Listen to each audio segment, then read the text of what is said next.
ನಮಸ್ಕಾರ. ರಿವ್ಯೂ ಚಾನಲ್ಗೆ ಸ್ವಾಗತ. ನಾನು ಸೌಖ್ಯ ಗಾಂವ್ಕರ್. ವಿಜಯ್ಗೆ ಶಾಕ್ ಕೊಟ್ಟ ರಾಜ್ಯಪಾಲರು, ತಮಿಳುನಾಡು ಗವರ್ನರ್ ಸುಪ್ರೀಂ ಕೋರ್ಟ್ಗೆ ಮೂವ್ ಆಗ್ತಾರೆ ಈಗ ಅಂತ ಹೇಳಲಾಗ್ತಾ ಇದೆ. ಏನಾಗ್ತಿದೆ ಹಾಗಾದರೆ? ಇವತ್ತೇ ಪ್ರಮಾಣ ವಚನ ಅಂತ ಜವಾಹರ್ಲಾಲ್ ನೆಹರು ಸ್ಟೇಡಿಯಂ ಸರ್ವ ತಯಾರಿಗಳನ್ನು ಮಾಡಿಕೊಂಡಿದ್ದ ವಿಜಯ್ಗೆ ಸೆಟ್ ಬ್ಯಾಕ್ ಆಗಿದೆ. 1 ಗಂಟೆ ಅಂತ ಡೆಡ್ಲೈನ್ ಇಟ್ಕೊಂಡು ಒಂದು ಮಹತ್ವದ ಬೆಳವಣಿಗೆ ಆಗ್ತಿದೆ. 25 ಶಾಸಕರು ಹಾಗಾದರೆ ಹೋಗಿದ್ದೆಲ್ಲಿಗೆ? ವಿಜಯ್ಗೆ ಸ್ಟಾಲಿನ್ ಬೇರೆ ಶಾಕ್ ಕೊಡ್ತಿದ್ದಾರೆ. ಡೀಟೇಲ್ಸ್ ನೋಡ್ತಾ ಹೋಗೋಣ. ತಮಿಳುನಾಡು ಪಾಲಿಟಿಕ್ಸಲ್ಲಿ ಭರ್ಜರಿ development.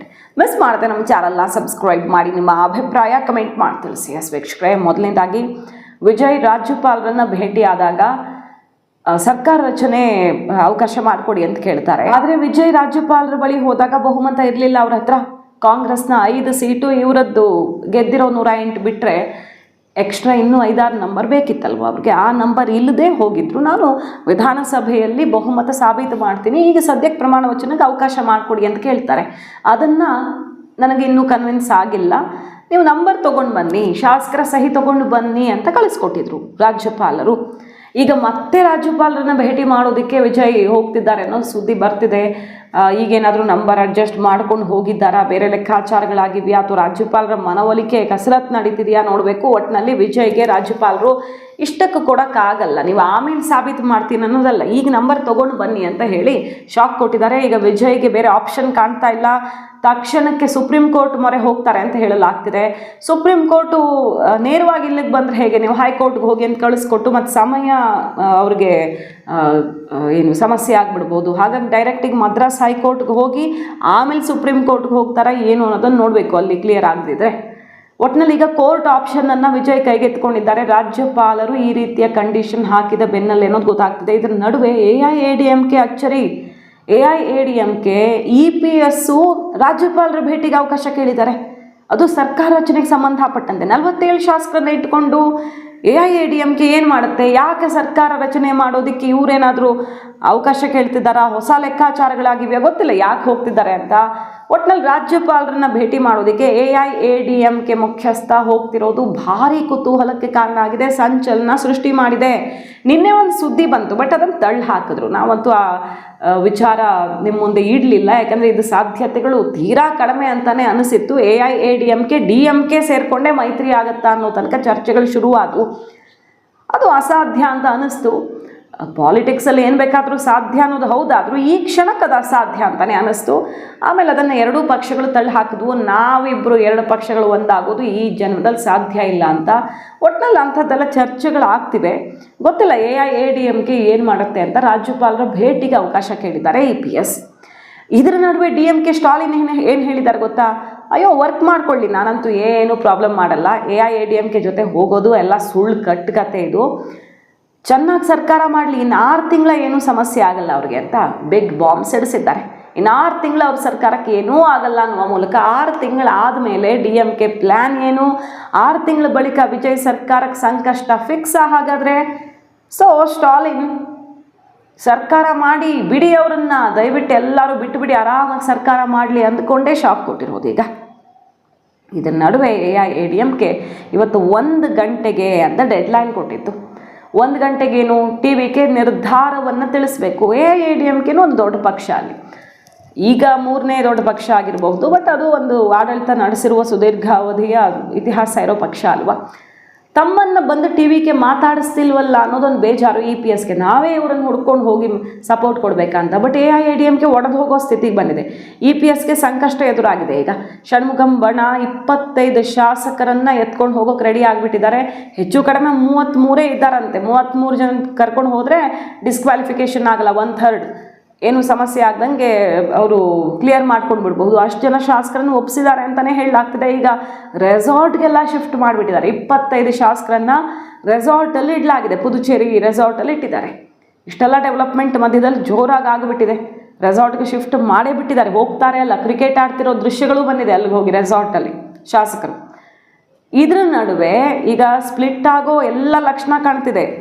EPS ಒಪ್ಕೊಳ್ಳೋದಿದ್ರೆ AIADMK last message ಥರ TVK ಹೇಳ್ತಿದೆ, ನಿಮ್ಮ ನಿರ್ಧಾರ ಏನು? AIADMK ಜೊತೆ ಬರ್ತಿರೋ ಇಲ್ವೋ? ಬಂದರೆ ಗೌರವಯುತವಾಗಿ ನಮ್ಮನ್ನು ನಡೆಸ್ಕೊಳ್ಬೇಕು, ಹಂಗೂ ಹಿಂಗೂ ಹೋಗೋದಲ್ಲ. TVK ಬಹುಶಃ AIADMK ಅನ್ನೋದಕ್ಕಿಂತ ಒಡ್ಕೊಂಡು ಅವರಾಗೆ ಬಂದರೆ ಡಿಮ್ಯಾಂಡ್ ಜಾಸ್ತಿ, ಇವ್ರದ್ದು ಬಾರ್ಗೇನ್ ಪವರ್ ಇರಲ್ವಲ್ಲ ಅನ್ನೋದಿರಬಹುದು ಅವ್ರ ಲೆಕ್ಕಾಚಾರ, ಹೊಡ್ಕೊಂಡು ಅವರೇ ಬರಲಿ ಅಂತ. ಬಟ್ AIADMK ಓವರಾಲ್ ನಿಮ್ಮ ನಿರ್ಧಾರ ತಿಳಿಸಿ ಅಂತ ಈಗ ಕೇಳಿದೆ. ಆ ನಿರ್ಧಾರದ ಮೇಲೆ EPS ತೀರ್ಮಾನ ತಗೊಳ್ಬಹುದು ಅಂತ ಅನಿಸುತ್ತೆ. ಅವ್ರು ತೀರ್ಮಾನ ತಗೊಳ್ಳದೇ ಇದ್ರೆ, ವಿಜಯ್ಗೆ ಸಪೋರ್ಟ್ ಮಾಡೋದಕ್ಕೆ ನಿರ್ಧಾರ ಮಾಡದೇ ಇದ್ರೆ ನಾವೇ ಹೋಗ್ತೀವಿ ಅಂತ ಸುಮಾರು 33 ಜನ ಶಾಸಕರು, ಷಣ್ಮುಗಂ ಇನ್ನಿತರ AIADMK ಪ್ರಮುಖರ ನೇತೃತ್ವದಲ್ಲಿ ರೆಡಿ ಆಗಿದ್ದಾರೆ. DCM ಕೊಡಬೇಕು, ನಮಗೆ ಇಂತಿಂಥ ಸ್ಥಾನಮಾನ ಕೊಡಬೇಕು, ಸಚಿವ ಸ್ಥಾನ ಕೊಡಬೇಕು ಅಂತೆಲ್ಲ ಕೇಳ್ಕೊಂಡು ಅವರು ರೆಡಿ ಆಗಿಬಿಟ್ಟಿದ್ದಾರೆ. ಸೊ AIADMK TVK ಡೆಡ್ಲೈನ್ ಕೊಟ್ಟಿದ್ದು ಇವತ್ತೀಗ ಮಧ್ಯಾಹ್ನ ಏನು ಹೇಳ್ತಾರೆ TVK ವಿಜಯ್ ಅನ್ನೋದನ್ನು ನೋಡಬೇಕು. AIADMK ತನ್ನ ಪ್ರತಿಷ್ಠೆಗೆ ಪೆಟ್ಟು ತಿಂದುಕೊಂಡೆಲ್ಲ ಹೋಗೋಕ್ಕೆ ಸಾಧ್ಯ ಇಲ್ಲ, ಏನಾದರೂ ಆಗಲಿ ಅನ್ನೋ ತನಕ EPS ಕೂಡ ಇಷ್ಟೊತ್ತು ಯೋಚನೆ ಮಾಡಿದ್ರು. ಬಟ್ ಈಗ ಕುತ್ತಿಗೆಗೆ ಬಂದಿದೆ, ಏನಾದರೂ ಒಂದು ಮಾಡಲೇಬೇಕು. ಇದ್ರ ನಡುವೆ TVKಗೆ ಆಘಾತ ಎದುರಾಗಿರೋದೇನೆಂದರೆ, ಈಗ AIADMK ಇಲ್ಲದೆ ಸರ್ಕಾರ ಮಾಡೋ ಪರಿಸ್ಥಿತಿಯಲ್ಲಿಲ್ಲ. ಯಾಕೆ ರಾಜ್ಯಪಾಲರ ಅವಕಾಶ ಕೊಡ್ತಿಲ್ಲ? ಇದಕ್ಕೇನೆ VCK ಬರ್ತಿಲ್ಲ, ಬರ್ತೀನಿ ನೋಡ್ತೀನಿ ಮೀಟಿಂಗ್ ಮಾಡ್ತೀನಿ ಅನ್ನತ್ತೆ, ಮೀಟಿಂಗ್ ರದ್ದು ಮಾಡುತ್ತೆ. ಮತ್ತೆ ಎಡಪಕ್ಷಗಳು ನಮ್ಮ ಸಿದ್ಧಾಂತದಲ್ಲಿ ಕ್ಲಾರಿಟಿ ಇದೆ, ನಾವು ನಿಮ್ಮ ಜೊತೆ ಬರಲ್ಲ, DMK ಜೊತೆ ಮೈತ್ರಿನೇ ಫೈನಲ್ ಅಂತ ಶಾಕ್ ಕೊಟ್ಟಿದ್ದಾರೆ. ಕಾಂಗ್ರೆಸ್ ಬಿಟ್ಟರೆ ಬೇರೆ ಯಾರೂ ಕೂಡ ಇದುವರೆಗೂ ತಮ್ಮ ಸಪೋರ್ಟನ್ನು ಘೋಷಿಸಿಲ್ಲ. ನೋಡೋಣ ಅಂತ ಕೆಲವರು ಹೇಳ್ತಿದ್ದಾರೆ, ಮಾತುಕತೆ ನಡೆಸ್ತೀವಿ, ಮೀಟಿಂಗ್ ಮಾಡ್ತೀವಿ, ವರಿಷ್ಠರನ್ನ ಕೇಳ್ತೀವಿ ಅಂತ ಕೆಲವರು ಹೇಳ್ತಿದ್ದಾರೆ, ಕೆಲವರು ನೋ ಅಂತಿದ್ದಾರೆ. ಸೊ ಸಣ್ಣ ಸಣ್ಣ 2-3 ನಂಬರ್ನ ಸೇರಿಸಿ 118 ಕ್ರಾಸ್ ಮಾಡಿಸ್ಕೊಳ್ಳೋಣ ಅನ್ನೋ ಪ್ರಯತ್ನ ವಿಫಲ ಆಗಿದೆ ವಿಜಯ್ ಅವರದ್ದು. ಸೊ ಈಗ ಬರೀ ಕಾಂಗ್ರೆಸ್ ಇಟ್ಕೊಂಡು ಏನು ಮಾಡ್ತಾರೆ?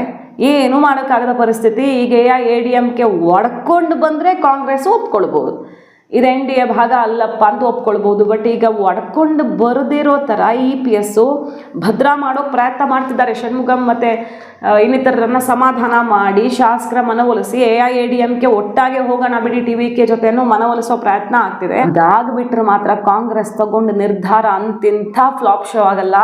DMKಗೆ ಡಿಚ್ ಮಾಡಿ ಇಲ್ಲಿ ಬಂದು ಸೇರಿಕೊಂಡು ಇಲ್ಲಿ AIADMK ಇಲ್ಲದೆ ಈಗ ಸರ್ಕಾರ ಮಾಡೋ ಪರಿಸ್ಥಿತಿ ಇಲ್ಲ. TVKಗೆ ಸರ್ಕಾರ ಮಾಡದೆ ಕಾಂಗ್ರೆಸ್ 5 ಸೀಟ್ಗೋಸ್ಕರ ಬಿಟ್ಕೊಡೋಕ್ಕಾಗತ್ತೆ? ಅವರು ಆಪ್ಷನ್ನೇ ಇಲ್ಲ.